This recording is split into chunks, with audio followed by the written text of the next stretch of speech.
इस वीडियो में हम फिजिक्स के जनरल क्वेश्चन का बात करेंगे। आपको इस वीडियो में कुल 10 बहुविकल्पीय प्रश्न मिलेंगे जो कि जनरल फिजिक्स से है। जनरल फिजिक्स कहने का मतलब ये सभी क्वेश्चन बेसिक होंगे जो आपको बोर्ड एग्जाम में तो काम आएगा ही आएगा, क्योंकि बेसिक क्वेश्चन है तो जाहिर सी बात है ये हमारे एग्जाम में ज़रूर काम आएंगे। और साथ ही साथ ये जो बहुविकल्पीय क्वेश्चन आपको मिलेंगे ये सभी बहुविकल्पीय प्रश्न आपको भविष्य में जो आप प्रवेश परीक्षा देंगे आगे के एडमिशन के लिए या फिर कोई प्रतियोगी परीक्षा में बैठेंगे वहाँ पर भी आपको काम आएगा। आपको इस वीडियो में कुल 10 बहुविकल्पीय प्रश्न मिलेंगे। आपको इस तरह का वीडियो जो है शुक्रवार को शाम में 7 बजे आपको मिलेगा। आप चाहें तो इसका आंसर लाइव चैट में भी दे सकते हैं या फिर आप अगर वीडियो बाद में देखेंगे तो आप नीचे कमेंट बॉक्स में भी कमेंट करके देख सकते हैं कि एक वीडियो में जो कुल 10 क्वेश्चन है तो 10 में से आपका कितना क्वेश्चन सही हो रहा है, कितना क्वेश्चन गलत हो रहा है। आप यह भी कमेंट करके बताइएगा ताकि आपको भी अंदाज़ा लग सके और हमें भी पता चलेगा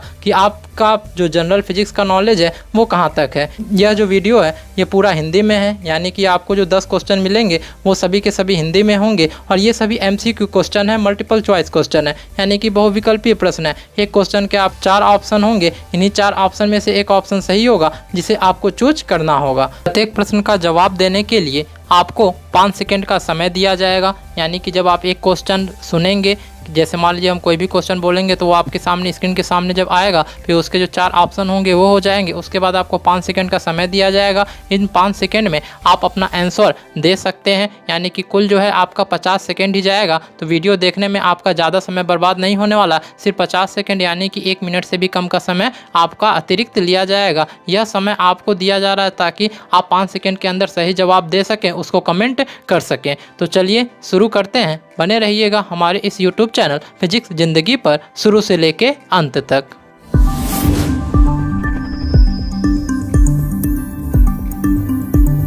स्क्रीन पर आपके सामने पहला प्रश्न आ चुका है। इसमें पूछा गया है कि कौन ऊष्मा की इकाई है। देख लेते हैं कि इसके कौन कौन से ऑप्शन दिए गए हैं। ए नंबर है volt, B number ampere, C number ohm, D number joule. इसमें से आपको बताना है कि जो ऊष्मा की इकाई है वो कौन है। फिर आपके लिए 5 सेकंड का समय रहेगा, इसमें सोच के जवाब दीजिए।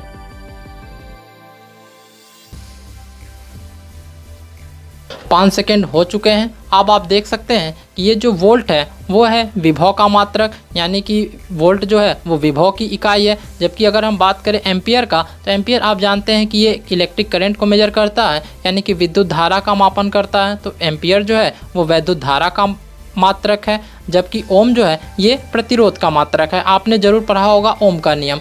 ओम का नियम यानी कि वहाँ पे आपको प्रतिरोध के बारे में बताया गया था। तो ये जो ओम है ये आपका प्रतिरोध की इकाई है, प्रतिरोध का मात्रक है। 3 ऑप्शन हो चुके हैं, यानी कि जो हमारा करेक्ट ऑप्शन है वो है डी, ऊष्मा की इकाई जूल। बढ़ते हैं हम अपने अगले प्रश्न की तरफ। हमारा दूसरा प्रश्न है किलोवाट घंटा मात्रक है। आपके सामने इसके 4 ऑप्शन उपलब्ध हैं, विभवांतर, शक्ति, आवेश, ऊर्जा। आपको बताना है कि इन चारों में से किलोवाट घंटा किसका मात्रक है। फिर से आपके लिए 5 सेकंड का समय।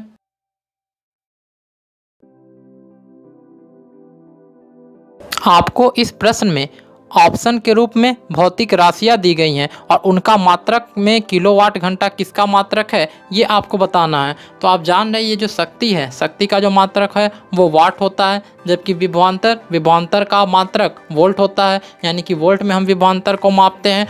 आवेश जो है, आवेश का मात्रक कूलाम होता है। तो यहाँ पे विभवांतर, आवेश, शक्ति तीनों के मात्रक पता चल चुके हैं। तो हमारा जो प्रश्न था किलोवाट घंटा, इसका जो करेक्ट आंसर होगा वो होगा ऊर्जा, यानी कि ऊर्जा का मात्रक जो है वो है किलोवाट घंटा। अब बढ़ते हैं हम अपने अगले प्रश्न की तरफ। प्रश्न संख्या 3, हवा में ध्वनि की चाल कितनी होती है। जी हाँ, आपके सामने यह प्रश्न है कि हवा में ध्वनि की चाल कितनी होती है। इसके अलग अलग ऑप्शन दिए गए हैं। पहला ऑप्शन है 1269 मीटर पर सेकेंड, दूसरा है 5130 मीटर पर सेकेंड, तीसरा है 1490 मीटर पर सेकेंड और आखिरी ऑप्शन है डी नंबर 332 मीटर पर सेकेंड। 5 सेकेंड में आंसर जल्दी से कमेंट कीजिए।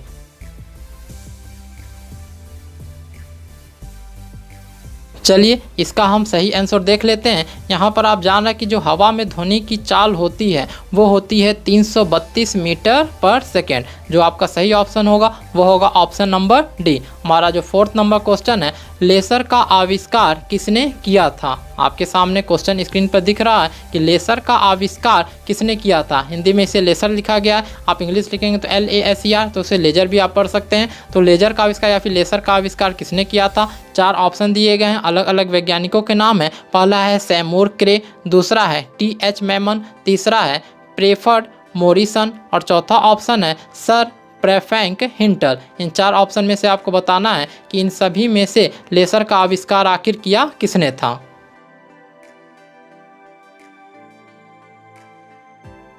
5 सेकेंड पूरे हो चुके हैं। इसका जो करेक्ट आंसर है वो है बी नंबर, TH मेमन, यानी कि लेसर का आविष्कार जो किया गया था TH मेमन के द्वारा किया गया था। 5वां प्रश्न, मनुष्य के नेत्र के रेटिना पर प्रतिबिंब बनता है। क्वेश्चन मार्क लग गया इसके आगे, यानी कि यहाँ पे आपसे नेचर पूछा जा रहा है कि मनुष्य के नेत्र के रेटिना पर जो प्रतिबिंब बनता है वो किस नेचर का होता है, उसकी प्रकृति क्या है। उसी के बेसिस पे ऑप्शन दिए गए हैं। पहला ऑप्शन दिया गया है काल्पनिक एवं उल्टा, दूसरा है काल्पनिक एवं सीधा, तीसरा है वास्तविक एवं सीधा और चौथा है वास्तविक एवं उल्टा। इन्हीं चारों में से आपको बताना है कि हमारा जो आँख होता है, आँख के अंदर जो रेटिना है उस पर जो प्रतिबिंब निर्मित हो रहा है, उस प्रतिबिंब की आखिर प्रकृति कैसी होती है।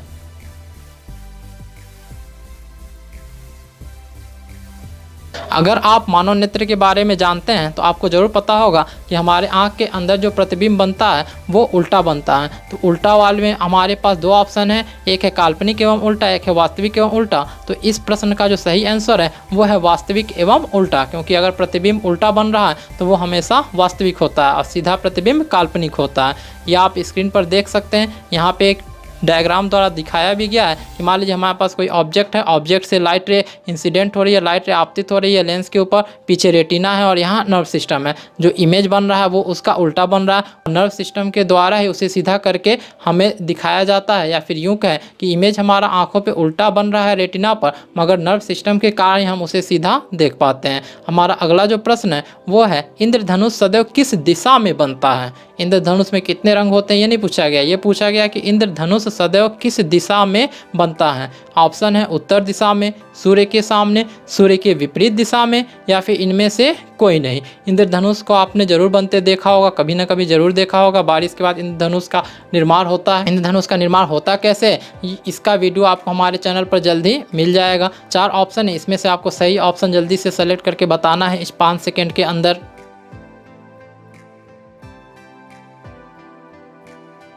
इसका सही आंसर जो है वो होगा सूर्य के विपरीत दिशा में। इंद्रधनुष हमेशा बनेगा, कहाँ पर बनेगा, सूर्य के विपरीत दिशा में। अगला प्रश्न 7 नंबर, चंद्रमा पर गुरुत्वाकर्षण पृथ्वी के मुकाबले कितना हो जाता है। ये क्वेश्चन आपने ज़रूर सुना होगा। ऑप्शन देख लेते हैं। 6ठा भाग रह जाता है, 6 गुना हो जाता है, आधा रह जाता है, 2 गुना हो जाता है। मेरे अनुसार ये क्वेश्चन काफ़ी आसान है, क्योंकि यह आपको कई बार सुनने को जरूर मिला होगा कि पृथ्वी पर गुरुत्वाकर्षण और चंद्रमा पर गुरुत्वाकर्षण कौन कितने गुना रहता है, कौन कितना रहता है, ये जरूर आपने सुना होगा। तो 5 सेकेंड में इसका जल्दी से जवाब दीजिए।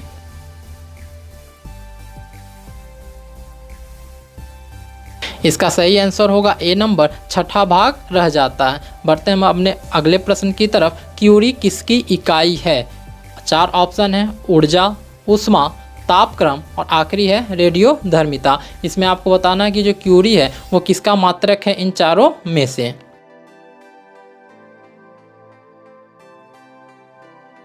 जी हाँ, क्यूरी जो है वो रेडियो धर्मिता का मात्रा है, यानी कि रेडियो एक्टिविटी का जो यूनिट है वो है क्यूरी। अब बढ़ते हैं 9 नंबर क्वेश्चन की तरफ। एंगस्ट्रॉम क्या मापता है। एंगस्ट्रॉम आपने जरूर सुना होगा, माइक्रोमीटर, माइक्रॉन, एंगस्ट्रॉम, नैनोमीटर, इस तरह के वर्ड आप जरूर सुने होंगे। अगर आपने फिजिक्स पढ़ा है, आप पढ़ भी रहे हैं, तभी आप ये वीडियो देख रहे हैं, तो आप ये सब वर्ड से जरूर परिचित होंगे। इसके ऑप्शन दिए गए हैं, समय, आवृत्ति, आवर्तकाल, तरंगदैर्घ्य। आपको ये बताना है कि जो एंगस्ट्रॉम है वो हम किसके लिए यूज करते हैं, समय के लिए, आवृत्ति के लिए, आवर्तकाल के लिए कि तरंगदैर्घ्य के लिए।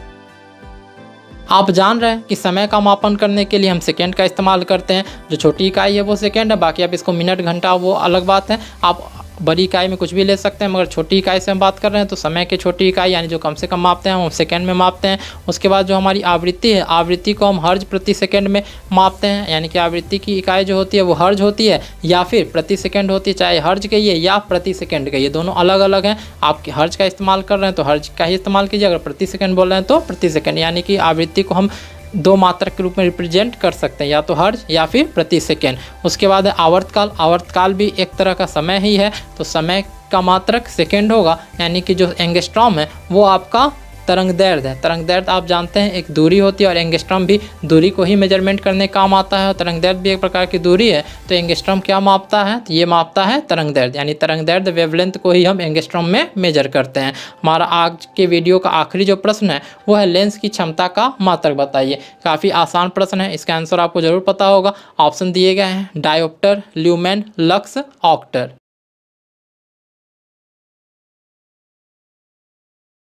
हमारे आज की वीडियो का जो आखिरी प्रश्न है लेंस की क्षमता, इसका जो आंसर है वो होगा डायोप्टर, यानी कि लेंस की क्षमता को हम डायोप्टर में मापते हैं। अब हम मिलेंगे अपने नेक्स्ट वीडियो में। अगर आपने अभी तक हमारे चैनल को सब्सक्राइब नहीं किया है तो नीचे दिए गए लाल बटन पे क्लिक करके उसे सब्सक्राइब कर लें, और साथ ही साथ नोटिफिकेशन बेल को दबाकर उसमें ऑल ऑप्शन को भी सेलेक्ट कर लें, जिससे हमारे आने वाली वीडियोस की नोटिफिकेशन सबसे पहले आपको मिल सके। और साथ ही साथ आप हमें फेसबुक और इंस्टाग्राम पे भी फॉलो कर सकते हैं, जिसका लिंक नीचे डिस्क्रिप्शन बॉक्स में दिया गया है।